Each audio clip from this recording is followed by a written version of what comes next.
7. I chop those onions with my own ex-golly hands. You better eat them. Be productive. Ugh. It's such a human concept. It implies you have limited time, LOL, and have to work hard to make something happen, double LOL. I mean, perhaps if you are laboring away for years, writing an opera about the glories of Apollo, I can understand the appeal of being productive. But how can you get a sense of satisfaction and serenity from preparing food?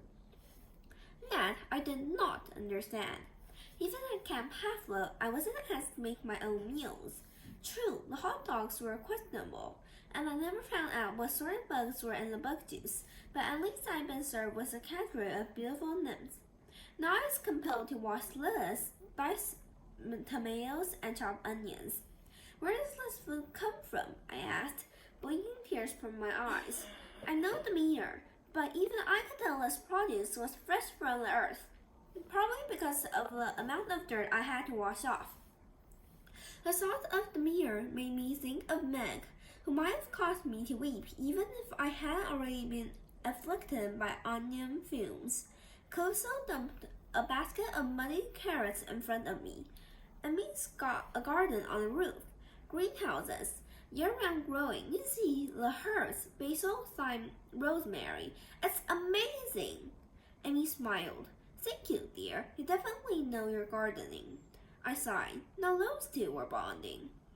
Soon I would be stuck between Emmy and Calypso, discussing kale growing techniques, and Leo and Josephine waxing poetic about carburetors. I couldn't win. Speak of Damon. Leo burst through the door next to the pantry, holding aloft a wheel of cheese like a victor's little crown. Behold the cheddar, he announced. All hail the cheese conquerors! Josephine, chuckling good naturally, lumbered in behind him with a metal pail. The cow seemed to like Leo. Hey, Abuelita, Leo said. All the cows love Leo. He grinned at me. And Lee's cows are red, man, like bright red. Legitimately made me want to weep. Red cows were my favorite. For centuries, I had a herd of sacred scarlet cattle before cow collecting went out of fashion. Josephine might have seen a miserable look on my face. We just use their milk, she said hastily. We don't butcher them. I should hope not, I cried. Killing red cattle would be sacrilege. Josephine didn't look properly terrified by the idea. Yeah, but mostly it's because Emmy made me give up meat 20 years ago. It's much better for you, Emmy chided. You're not immortal anymore, and you need to take care of yourself. But cheeseburgers, Jill muttered. Leo plunked the cheese wheel in front of me. Cut me a wedge of bliss, my good man. Chop chop. I scowled at him. Don't test me, Valdez. When I am a god again, I will make a constellation out of you. I will call it the small exploding Latino. I liked it. He patted my shoulder, causing my knife to jiggle. Did no one fear the wrath of gods anymore? Well, Emmy baked the loaves of bread, which I must admit smelled incredible. I tossed a salad with carrots, cucumbers, mushrooms, tomatoes, and all manner of roof-grown plant material. Calypso used fresh lemons and cane sugar to make lemonade, while humming tracks from Beyonce's album of the same name. During our travels west, I had taken it upon myself to catch Calypso up on the last 3 millennia of popular music. Leo cut the cheese. You can interpret that any way you want. The cheddar wheel turned out to be bright red all the way through and quite tasty. Josephine made dessert, which she said was her specialty. Delicious mint fresh berries and homemade sponge cake and red sweet cream, with a mirrored topping lightly toasted with a welding torch. As for the ghost Agamassus, he hovered in one corner of the kitchen, holding his magic 8-ball dejectedly, as if it were a 3-place prize from a 3-person competition. Finally, we sat down to lunch. I hadn't realized how hungry I was. It had been quite a while since breakfast, and Festus's in-flight meal service left much to be desired. I shove my food in, while Leo and Calypso told our hostess about our travels west. Between bites of fresh bread with bright red butter, I added commentary as needed, since of course I had superior storytelling skills. We explained how my ancient foe Phison had retaken the original site of Delphi, cutting off access to the most powerful oracle. We explained how the triumvirate had sabotaged all forms of communication used by demigods. Iris messages, magical scrolls, ventriloquist puppets, even the arcane magic of email. With the help of Phison, the three evil emperors now intend to control or destroy all the oracles from ancient times, thus putting the very future of the world in a stranglehold.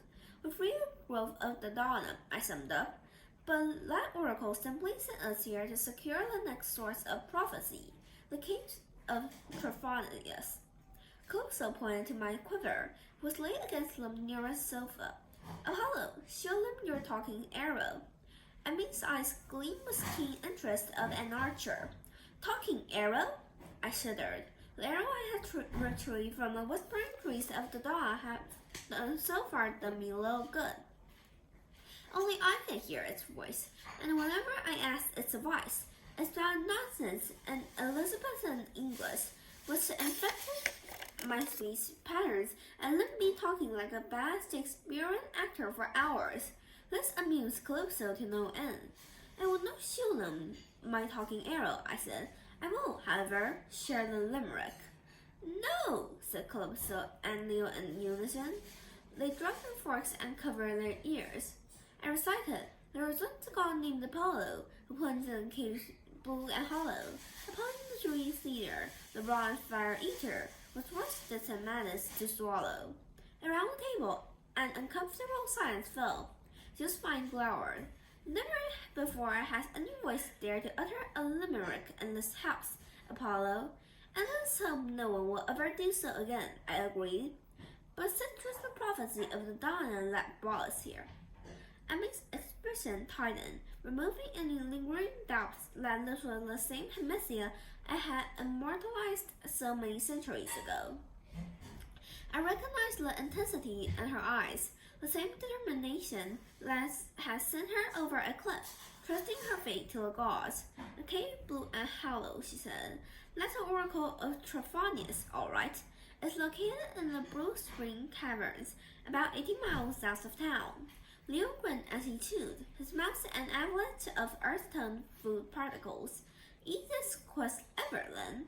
We get Festus back. Then we look up this place on Google Maps and fly down here.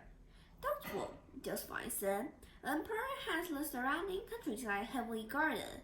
You couldn't fly a dragon anywhere near Blue Spring without getting shot out of the sky. Even if you could, the cave entrances are all way too small for a dragon to plunge into. Leo pouted. But limerick. Maybe deceptive, I said. It is, after all, a limerick. Calypso sat forward. She had wrapped a napkin around her formerly broken hand, perhaps because it still ached, perhaps because she was nervous. It reminded me of torch waiting, not a happy association after my last encounter with the mad Emperor Nero. What about the last line? She asked. Apollo will be forced death and madness to swallow. Josephine stared at her empty plate. Emmy gave her hand a quick squeeze. The oracle of Trophonius is dangerous, Emmy said. Even we had free access to it before the Emperor moved in. We would only consult the spirit in extreme emergencies. She turned to me. You must remember, you were the god of prophecy. Despite the excellent lemonade, my throat felt parsed. I didn't like being reminded of what I used to be. I also didn't like the gigantic holes in my memory, filled with nothing but vague dread. I remember the cave was dangerous. Yes, I said. I don't recall why.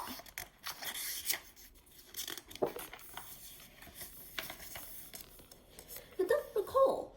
Emmy's voice took on a dangerous edge. I normally concentrated on the godly side of things, I said. The quality of sacrifices. What sort of incense the petitioners burn. How pleasing the hymns of praise were. I never asked what kinds of trials the petitioners went through. You never asked. I didn't like Emmy echoing my words. I had a feeling she would make an even worse Greek chorus than Calypso. I did some reading at Camp Half-Blood, I said defensively. There wasn't much about Trophonius. Charonka helped either. He'd completely forgotten about the oracle. Supposedly, Trophonius' prophecies were dark and scary. Sometimes they drove people insane.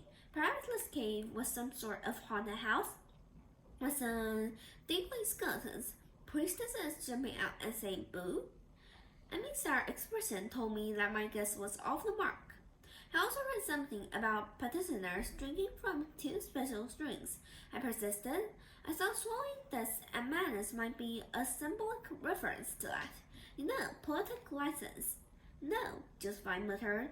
It's not poetic license. That cave literally drove our daughter mad. A cold draft swept over my neck. As if the way station itself had let out a forlorn sigh. I thought about the apocalypse I seen crayon on the wall of the child's now abandoned bedroom. What happened? I asked, though I wasn't sure I wanted to know, especially if it might have been a portent of what I would soon face. Emmy tore a piece of bread crust. She let the pieces fall. Once the Emperor came to Indianapolis, this new Hercules, Calypso started to ask a question, but Emmy raised a hand. Please, dear, don't ask me to name him. Not here, not now. As I'm sure you know, many gods and monsters hear you when you speak their names. He is worse than most. A pang of sympathy pulled at the corner of Calypso's mouth. Please go on. At first, Emmy said, we didn't understand what was happening. Our friends and companions began to disappear. She gestured around her at the vast living area. We used to have a dozen or so living here at any given time. Now, we're all that's left. Josephine leaned back in her chair. In the light of a rose window, her hair gleamed the same steel gray as the wrenches in her coverall pockets. The Emperor was looking for us.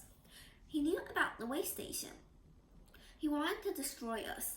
But like I said, this isn't an easy place to find unless we invite you in. Still, instead his forces waited until our people were outside. They took our friends a few at a time. Took them? I asked. As in alive? Oh yeah. Josephine's grim tone made it sound as if death would have been preferable. The Emperor loves prisoners. He captured our guests, our griffins. A berry slipped out of Leo's fingers. Griffins? Hayden Frank told me about griffins. They fought some in Alaska, so they were like rabid hyenas with wings. Josephine smirked. The small ones, the wild ones, can be, yeah, but we raised them the best here. At least we did. Our last mating pair disappeared about a month ago. Heloise and Abelard. We let them out to hunt. They have to do that to stay healthy. They never returned. For Georgina, that was the final insult. A bad feeling began to nag at me. Something beyond the obvious you were talking about creepy things that might get me killed. The obvious griffinness in the niches above us, a distant memory about my sister's followers, a comment Nero had made in my vision, that the new Hercules was obsessed with destroying the House of Nets, as if that were another name for the way station. I felt like someone's shadow was falling over the dining table. Someone I should know, perhaps someone I should be running away from. Calypso unwrapped the napkin from her hand. Your daughter, she asked. What happened to her? Neither Josephine or Emmy responded. Gomesis bowed slightly, his bloody tunic glowing in various shades of nickel topping. It's obvious, I said into the silence. The girl went to the cave of Trophonius. Emmy looked past me to Agamesis, her eyes as sharp as arrow points. Georgina got into her head that the only way to save the way station and find the captains was to consult the oracle. She'd always been drawn to the place. She didn't fear it the way most people did. One night she slipped away. Agamesis helped her. We don't know exactly how it got there. The ghost shook his magic 8-ball. He tossed it to Emmy, who found it, and the answer on the bottom. It was ordained, she read. I don't know what you mean, you old dead fool, but she was a child. Without a throne, you knew what would happen to her. The throne? Calypso asked. Another memory bobbed to the surface of my 8-ball brain. Oh, gods, I said. The throne! Before I could say more, the entire hall shuddered. Plates and cups rattled on the dining tables. The goblins vanished in a flash of natural orange. On the top of the barrel ceiling, the green and brown stained glass panels darkened as if a cloud had blackened the sun. Just fine rose. Wait station, what's happening on the roof? As far as I could tell, the building didn't respond. No bugs shot out of the wall. No doors banged open and shut in Morse code. Emmy set the magic 8-ball on the table. The rest of you stay here. Joe and I will check it out. Calypso frowned. But that's an order, Emmy said. I'm not losing any more guests. It can't be calm. Just Fine stopped herself. It can't be him. Maybe Heloise and Abelard are back. Maybe.